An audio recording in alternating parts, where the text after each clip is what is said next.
has already explained to you from the beginning to the end. Itu bahasanya di enggak ikut-ikutan, enggak bisa ikutan. Nah, ini hanya tadi saya propose ke Mami, konsultasikan ke Mami bagaimana untuk tugas akhirnya dengan memasukkan semua pelajaran yang sudah di Mami punya dan sesuai dengan assessment sebetulnya yang ada di sini. Mami itu yang mendesain standar pembelajaran di Universitas Mataram itu Mami. Jadi saya takut sekali sebetulnya gitu. Sehingga kalau ada assessment tugas begitu harus memasukkan beberapa aspek seperti pengetahuan ini, terus keterampilan dan sikap itu semuanya harus masuk. Nah kita coba apakah ketiga aspek ini masuk ke sini.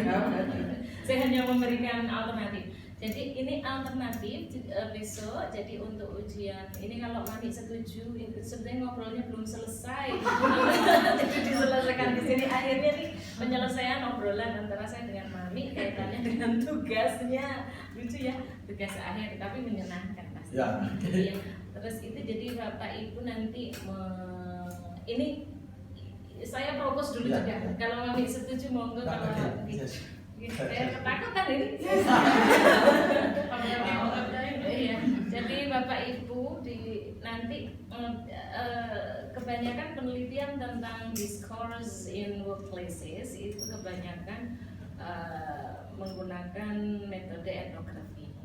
Gitu. Jadi sehingga banyak sekali etnografi communication yang dipakai. Etnografi itu artinya Anda harus melakukan observation, participant observation, namanya juga etnografi. Gitu. Tapi kemudian kalau untuk di kelas ini dan yang diteliti diobserve adalah tentu saja discourse ya, percakapan atau interaction. Judulnya dengan workplaces, jadi interaction yang ada di workplaces. Karena etnografi sehingga data collectionnya itu bisa observation satu, terus interview, begitu ya, note taking dan sebagainya. Itu harusnya. Tetapi untuk yang di kelas kita itu harapannya harus terkait dengan pembelajaran bahasa Inggris.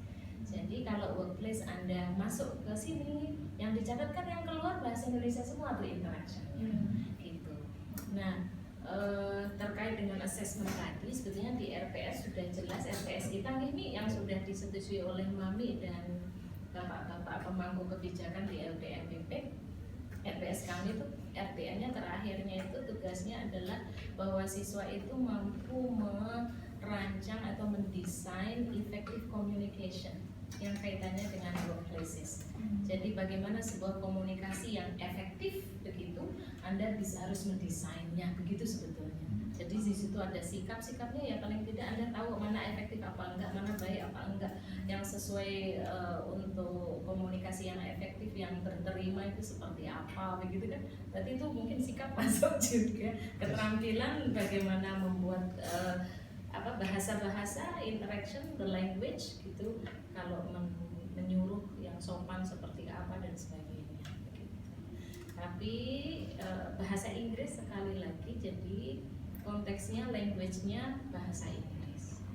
Nah di Indonesia jarang yang berbahasa Inggris, misalnya di sini kan paling nggak ada yang berani pakai bahasa Inggris sama Mami. Bahasa Inggris sekali saya langsung down.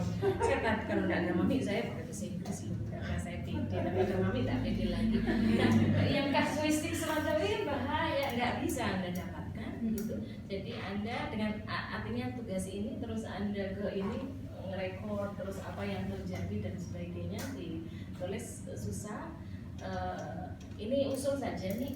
Jadi apabila Mbak Mas itu masuk ke YouTube atau ke internet, Google, YouTube biasanya di situ kan ada film, mungkin ada short conversation, tapi yang otentik begitu, authentic conversation begitu antara pekerja di mana, konteksnya apa.